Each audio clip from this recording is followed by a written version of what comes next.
All right, so welcome to the Penny Pinching Engineer. Today I want to talk about churning credit cards, which is a big reason why I wanted to start this channel, is because a lot of people I think have misconceptions of what credit card churning is and how it might negatively impact your credit score and such. So just wanted to talk about my experience. My wife and I churning credit cards for the last 10 or so years. There's a stack of only a portion of the credit cards we've opened and canceled over that time frame. I've thrown quite a few away, and I'd say we've probably gone through 40 plus credit cards between the two of us, and with sign-on bonuses and just bonuses from using the credit cards alone, I'd conservatively estimate we've made over $10,000 in bonuses. So, if done intelligently and responsibly, it's a great way to just make an extra kind of income, pay for vacations and such. So, we've been doing it, like I said, for about 10 years. Our credit scores, I track them on a monthly basis, are between 780, 790, up to 820. And it's always been in that band the whole time we've been doing this. So, opening and closing credit cards doesn't really have that big of an impact in my personal experience. One thing you do want to make sure you have before you start this is a few credit cards that you plan on keeping long term. One of the bases of your credit score is length of credit. So for me personally, and for my wife and I, we hold two credit cards that we've held since we were in our early 20s, so for over 10 years. And one of those is the Chase Freedom. We really like the Chase Freedom.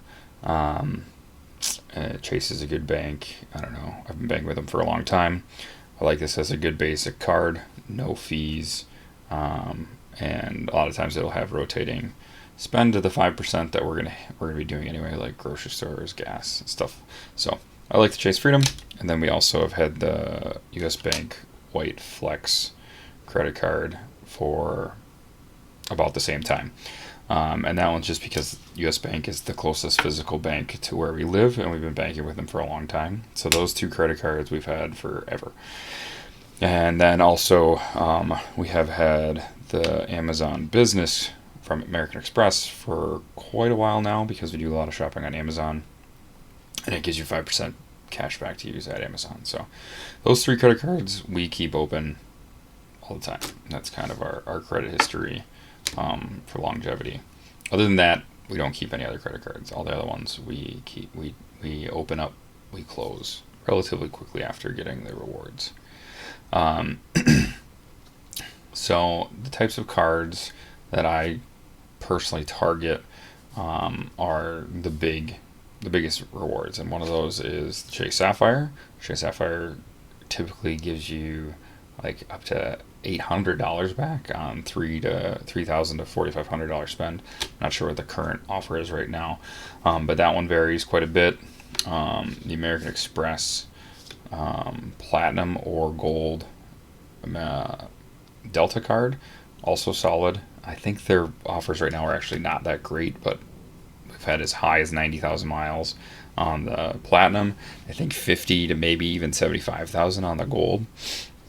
For the Gold, it's usually $1,500 spend requirement. On the Platinum, typically like 3,000.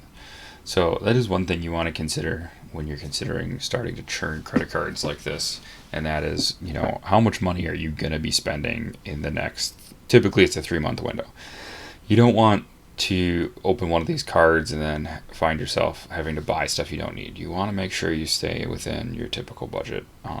So like for us, I'd say we spend between $500 and $600 a month on credit cards, between groceries, gas, miscellaneous stuff.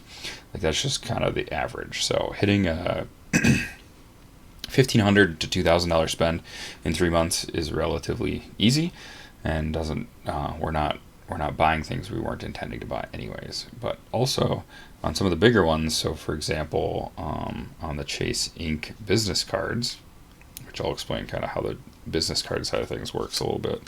But that one usually has like up to a $6,000 spend, but it has $1,000 bonus back, so that's pretty good. We're not typically going to hit that spend in the 3 months. Sometimes the business ones have 6 months that they give you to spend the money.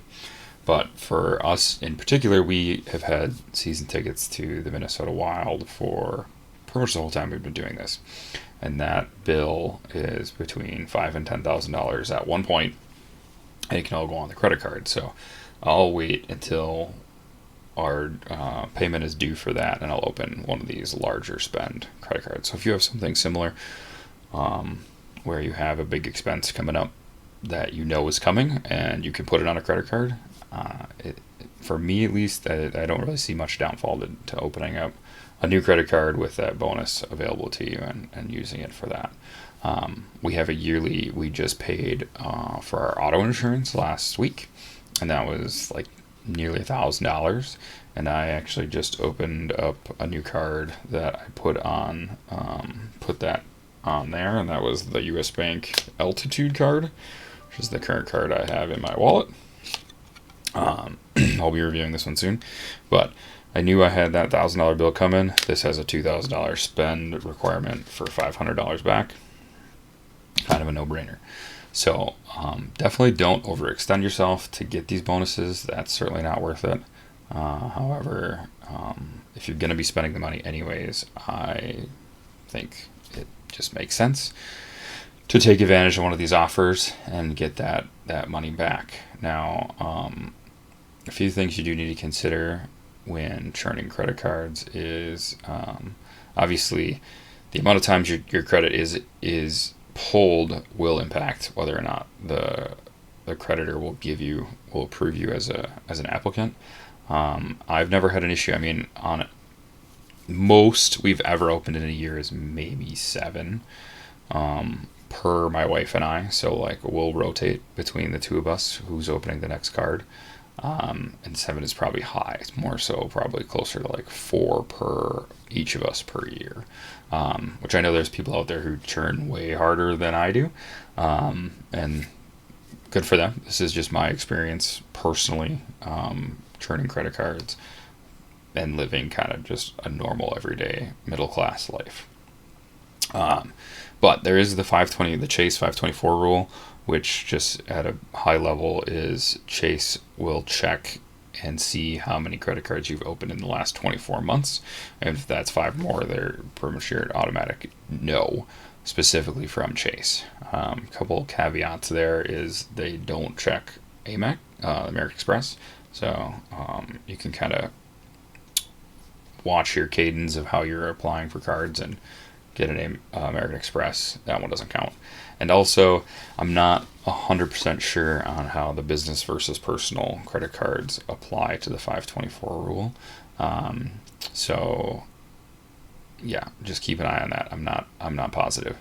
My experience. So one of the things that lots of folks don't really realize is that you can actually open a business credit card without actually having a business. You can open them up, and when you're going through the application process, there's an option to sign up as a sole proprietorship, which essentially just means you're in business for yourself. And you use your social security number as your tax ID for your business. So that's how I've opened up. So I have, for example, opened both the old American Express Delta Platinum card personal, got the bonus, I don't remember what it was at the time, 70 to 80,000 miles or whatever. And then I have I currently have this one open, which is the Platinum, and you can see under here or over here it says business. So this is a business card. So you can double dip that way. So you can get the bonus for your personal card, and then you can get the bonus for the same card in the business. I like to stagger them by like a couple of years, because between my wife and I, we can get Platinum Personal, then I can get the Platinum Personal, and then she can get the Platinum Business, and I can get the Platinum Business, and so on and so forth. And that's the case for all the versions of the card as well. So for American Express. There's the gold, platinum. There's the purple one, which I haven't done because it's like $450 a year in fees that you can't avoid. So I don't do that one, or I haven't done that one yet. But just keep in mind, when there is a business option, you can do that. So that goes for cards which have business options and personal options, and then also for like Chase Ink is a business card that has typically really, really great sign-on bonuses, and you can sign up for that as a sole proprietorship. And that one, over the years, has actually changed names a number of times, so you can keep getting the same bonus over and over again. Now, 10 years ago when I started doing this, American Express actually would allow you to get the bonus multiple times. You had to wait about 2 years to get the same bonus for the exact same card. They have put in verbiage into their agreements that essentially the bonuses are now lifetime. So like once you get it on a card, you can't ever get it again. So that kind of sucks. There are times I've seen people get targeted offers after they've gotten the original offer, and typically those ones, if it's targeted to you, like you get an email or a mailer in your physical mail, you can get it again. And also with Delta, with the American Express with Delta, they have, essentially when you're signing up, I just did this last week for my wife. While you're signing up, if you're not eligible, it'll give you a prompt when you apply and ask you if you actually want to apply. So that's kind of nice. She was not actually eligible for the bonus we were trying to sign her up for. And whether or not that's because we have a bunch of open ones, we've been flagged, or she hadn't actually had that specific card before. It was the American Express Delta Business. We hadn't opened her a business one yet. However, who knows if her name had been flagged or what the reason was, but it did tell us right away before we applied we would not be eligible for the bonus. So that's a nice thing with the American Express Delta cards.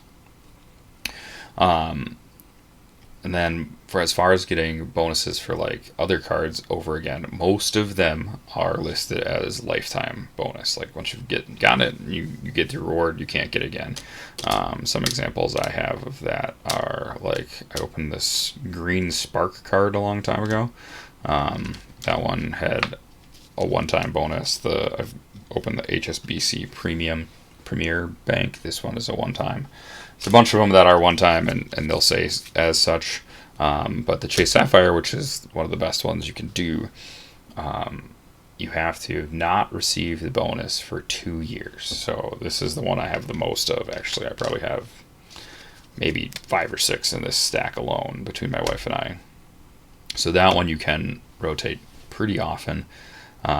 Keep a spreadsheet of when you got it. It goes off of when you actually received the bonus. So if you hit the bonus on, November 5th or whatever, then 2 years from that point is when you could get it again. I've always gone with like 25 or 26 months between, just to kind of pad it and be sure. But we've definitely gotten the Chase Sapphire bonus many times. So that's pretty slick. Also with Chase Ink, another point on the Chase Ink is it's small business month. I think it's every June.